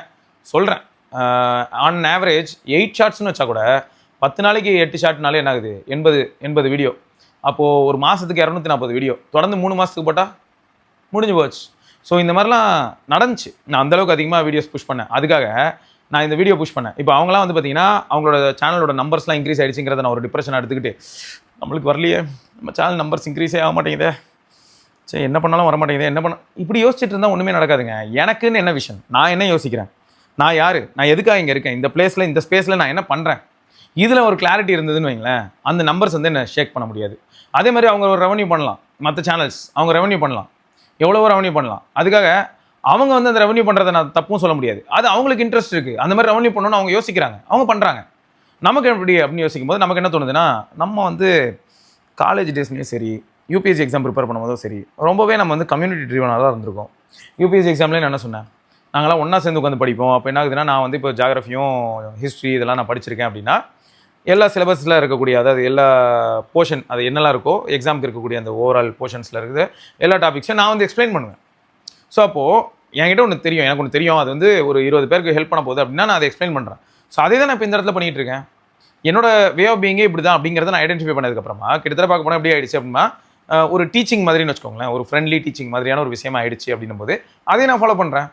ஸோ அப்போது என்னோட ஸ்டைல் என்ன, என்னோட நேச்சர் என்ன, நான் எதை நோக்கி நான் ஓடுறேன், ஸோ அது நான் தெளிவாகிடுச்சு அப்படின்னு அதுக்கப்புறமா வேறு எதுவுமே நான் வந்து அவ்வளோ ஈஸியாக டிஸ்ட்ராக்ட் பண்ண முடியாது. ஸோ இதுதான் ஃபேக்ட். அந்த மாதிரி நீங்கள் வந்து 20,000 ரூபா சம்பாதிக்கிறீங்களா, அந்த 20,000 ரூபாய்க்குள்ளே உங்களோட லைஃப் வந்து எவ்வளோ ஸ்மூத்தாக ஸ்வீட்டாக ஓட்ட முடியும் அப்படிங்கிறத நீங்கள் டிசைட் பண்ணலாம். அதுக்காக நீங்கள் 20,000 தான் கடைசி வரைக்கும் சம்பாதிக்கணும்னு நான் சொல்ல வரல. பட் ஃபஸ்ட் இப்படி ஸ்டார்ட் பண்ணி அதுக்கப்புறம் நீங்களும் இன்க்ரீஸ் ஆகலாம். உங்களுக்கும் புது பிஸ்னஸ் ஐடியா வரலாம், அந்த பிஸ்னஸ் ஐடியாவை நீங்கள் எஃபெக்டிவாக கொண்டு வந்து இம்ப்ளிமெண்ட் பண்ணி ஒரு ஃப்ரெண்ட் சர்க்கிள்லாம் ஒன்றா சேர்ந்து ஒரு 5 பேர் சேர்ந்து அந்த பிஸ்னஸில் நீங்கள் சக்ஸஸும் பார்க்கலாம். ஸோ எப்பயுமே வந்து மனம் தளரக்கூடாது, அது மைண்டில் வச்சுக்கோங்க. So suicide is never going to be a solution, என்றைக்குமே அது சொல்யூஷன் கிடையாது. ஸோ இதுதான் சில சமயங்களில் போடுற கமெண்ட்ஸ் எல்லாம் வந்து கான்டெக்சுவலாக போடணும் அப்படின்னு நினச்சா, நான் இப்போ பாருங்களேன் 20 நிமிஷம் கிட்டத்தட்ட சூசைடை பற்றி பேசியிருக்கேன். ஆனால் கமெண்ட் நான் போட்டது வந்து 4 லைனோ 3 லைனோ தான், அதை வேணா இங்கே அட்டாச் பண்ணுறேன். ஸோ அப்போது என்ன ஆகிடுதுன்னா, யாருக்குமே அது டக்குன்னு புரியாது. கமெண்ட்டில் இருக்க ஒரு பிரச்சனை இதுதான். இப்போது யூசர் ரிவ்யூ போடுற கமெண்ட், நம்ம மக்கள் கம்யூனிட்டி மெம்பர்ஸை யூசர் ரிவ்யூக்கு போடுறாங்க இல்லையா, அவங்க கமெண்ட்டோட சைஸை பாருங்கள். சரி இவ்வளவு என்னங்க, இப்போ ரீசெண்டாக வந்து கிட்ஸை நான் பார்க்கலையா, பக்கத்துலேயே பவ்யான்னு ஒரு குட்டி பிள்ளை வந்து உட்காந்து பேசிகிட்டு இருக்கா. அவங்களுக்கு இருக்க கிளாரிட்டி பாருங்களேன். அவளோட சக கிளாஸ்லேயே 40 பேருமே என்ன ஃபஸ்ட் ரேங்க் எடுத்துகிட்டு போகிறாங்களா. வேறு ஒரு சிலருக்கு வேறு ஏரியாவில் இன்ட்ரெஸ்ட் இருக்கலாம். ஒரு 4-5 பேர் வந்து பார்த்திங்கன்னா ஸ்போர்ட்ஸில் எக்ஸலாக இருக்கலாம். இன்னொரு 4-5 பேருக்கு வந்து இப்போயே பிஸ்னஸ் ஐடியாஸ்லாம் நல்லா மைண்டில் ஒர்க் அவுட் ஆகிருக்கலாம். இப்போ இந்த பிள்ளை என்ன சொல்கிறா, இவன் வந்து பிபிஜி சென்சார்ஸில் ஒர்க் பண்ண போகிறேன்னு இப்போயே சொல்கிறா. என்னடா இது, வியரபிள்ஸில் உள்ள ஹெல்த் ரிலேட்டட் சென்சார்ஸ்லாம் ஒர்க் பண்ண போகிறேன்னு சொல்கிறாலே, இந்த அல்காரிதம்ஸ்லாம் பார்க்க போகிறேன்னு சொல்கிறாலே, கிரேசியாக இருக்குது. அப்போது ஒவ்வொருத்தரும் ஒவ்வொரு மாதிரி தான் சேஸ் பண்ணுவாங்க. அவங்க ட்ரீம் வித்தியாசமாக தான் இருக்கும். இப்போது நினச்சா இந்த பிள்ளையும் வந்து நீட் எழுதலாம். இந்த பொண்ணோட ஃப்ரெண்ட்ஸே ஒரு சிலர் நீட் எழுதியிருக்காங்க. நீட்டில் ஃபெயில் ஆனதுக்கப்புறம் என்ன ஆகுதுன்னு பார்த்தீங்கன்னா, நீட்டில் நல்ல ஸ்கோர் வரலையா, ஒரு சில பேரண்ட்ஸ் வந்து பேக் பண்ணுறாங்க, அவங்க கிட்ட காசு இதுக்குன்னு சேர்த்து வச்சுருக்காங்க. ஸோ அந்த காசை போடுறாங்க. ஆனால் இதுதான் சொல்யூஷன். அது இதுதான். இப்போ நீட் நான் ட்ரை பண்ணுறேன், நீட்டு கிளியர் பண்ணல அப்படின்னா அப்போது வேறு ஆப்ஷனே இல்லை, வேறு ஆப்பர்ச்சுனிட்டியே இல்லையா. சில டைம் என்ன ஆகுது தெரியுமா, தப்பாக எடுத்துக்காதீங்க. நான் இப்போ சொல்ல போகிற வார்த்தையை அதுக்காக நீங்கள் தப்பாக எடுத்துக்கூடாது, புரியுதா. எனக்கு தெரிஞ்ச ஒரு சில பொண்ணுங்க எம்பிபிஎஸ் பண்ணாங்க, ரொம்ப பிரில்லியன்ட் தான். ஆனால் கல்யாணம் ஆனதுக்கப்புறம் என்ன ஆகுதுன்னா, அவங்க ஹஸ்பண்டும் ஒரு டாக்டராக இருக்கும்போது அவங்க எப்படி அவங்க லைஃப்பை மாற்றினாங்க அப்படின்னு பார்த்தீங்கன்னா, இன்னும் கூட அவங்களால வந்து ஜென்ரல் மெடிசன் அந்த ஆஸ்பெக்டில் வந்து அவங்களால ஓரளவுக்கு நல்லாவே பேச முடியும். ஏன்னா கிட்டத்தட்ட இது ஒரு ப்ராக்டிஸ் மாதிரி தான் ஆகுது. ஓகே, எப்படி நம்ம இன்டர்ன்ஷிப் போகிறோமோ அந்த மாதிரி தான் அவங்களோட ஃபைனல் இயர் ஃபுல்லாக இருக்க போகுது. ஸோ நிறைய விஷயங்கள் அவங்களும் கற்றுக்கிட்டாங்க. ஆனால் என்ன ஆகுதுன்னா, தன்னோட குழந்தைய ரைஸ் பண்ணணும், தன்னோட குழந்தை சேஃபாக இருக்கணும், இந்த மாதிரியான அடிப்படையில் பார்க்கும்போது சிலர்லாம் ஹோம் மேக்கர் ஆகிறாங்க எம்பிபிஎஸ் முடிச்சுட்டு. ஸோ அதுக்கு என்னங்க சொல்ல முடியும். அப்போது படித்து முடிச்சு எவ்வளோ பெரிய சேலஞ்ச். இன்றைக்கி பாருங்கள், நீட் எழுதி பாஸ் பண்ண முடியலன்னு சொல்லி சூசைட் பண்ணுற டைமில் நீட் எழுதி பாஸ் ஆகி சில சமயம் நல்ல காலேஜ் போய் நல்லா படித்து முடிச்சு நல்ல கலர்ஃபுல்லாக பாஸ் ஆகி வெளில வந்து அப்புறமா வந்து பார்த்தா இல்லை என் கிட்டோட எதிர்காலம் தான் முக்கியம்னு சொல்லி எவ்வளோ மதர்ஸ் வந்து அதை தியாகம் பண்ணுறாங்க. ஸோ இந்த மாதிரி சில சமயங்களில் வந்து என்ன ஆகுது, ஒரு சில டிசிஷன் எடுக்கிறாங்க. ஆனால் இங்கே வந்து எக்ஸாம் எழுதி அதில் ஃபெயில் ஆனதுக்கே சூசைட் ஆகிறது அப்படின்னும் போது எனக்கு என்ன தோணுதுன்னா பாருங்கள், நீங்கள் வந்து ஒரு எக்ஸாமில் ஃபெயில் ஆகிட்டு ஒரு எக்ஸாமுக்கு அப்புறமா, அதாவது நீங்கள் டாக்டர் மெடிசன் பர்சியூ பண்ணணும்னு பார்க்குறீங்க, அதை உங்களால் பண்ண முடியாமல் போனால் அந்த ஒரு விஷயத்தையே ஏற்றுக்க முடியாமல் நீங்கள் வந்து உங்களோட உயிரை வந்து காலி பண்ணிடுறீங்க. ஆனால் இங்கே ஒருத்தர் வந்து எல்லாத்தையும் முடிச்சு அவங்களோட ஸ்ட்ரகிள் நெக்ஸ்ட் 5 இயர்ஸ் எஜுகேஷன் எவ்வளோ விஷயங்கள் இருக்குது எல்லாம் முடிச்சு கடைசியில் அது எதையுமே வந்து இம்ப்ளிமெண்ட் பண்ணாமல் கிட்டுக்காக வந்து அப்படியே கம்ப்ளீட்டாக ட்ரான்ஸ்ஃபார்ம் ஆகிற மதர்ஸும் இருக்காங்க. ஆக அவங்கள நான் தப்பு சொல்ல முடியாது, இது அவங்களோட ஆப்ஷன். பட் இப்படியும் இருக்குல்ல. ஸோ அதனால் என்ன ஆகுதுன்னா, லைஃப்பில் என்றைக்குனாலும் என்னனாலும் நம்ம மாறலாம், அதுக்கப்புறம் வரக்கூடிய ரெஸ்பான்சிபிலிட்டி எப்படினாலும் நம்மளை மாற்றலாம்.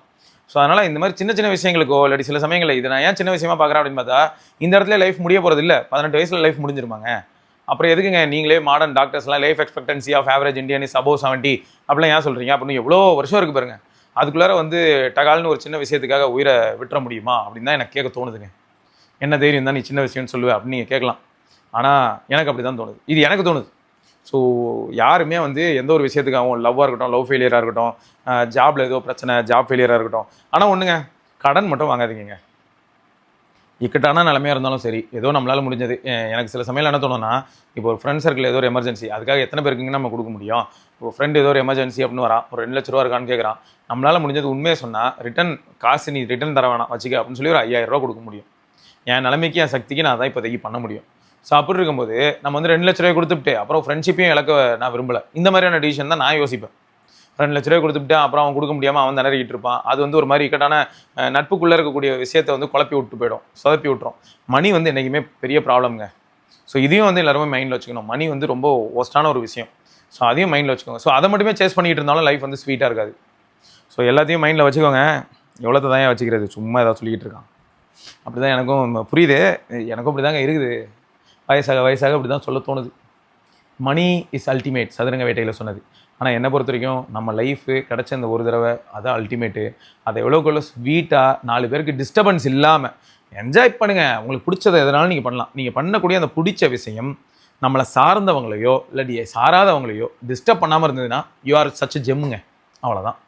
நீங்கள் தண்ணி அடிக்கிறீங்களா, தண்ணி அடிக்கிறது வந்து வீட்டில் எல்லாருக்கும் தெரிஞ்சு நீங்கள் அடிக்கிறீங்கன்னே வைப்போம். அது கூட பார்த்தீங்கன்னா வீட்டில் இருக்க யாரையுமே டிஸ்டர்ப் பண்ணாத பட்சத்தில் ஓகே. பட் அவங்களுக்கு மனதளவில் எங்கேயோ ஒரு இடத்துல லைட்டாக ஊற்றுது, அவன் கேட்டு தான் அடிக்கிறான், இருந்தாலும் அவனுக்கு எதுவும் ஆகிடுமோ அவங்க நினைக்கலாம்ல.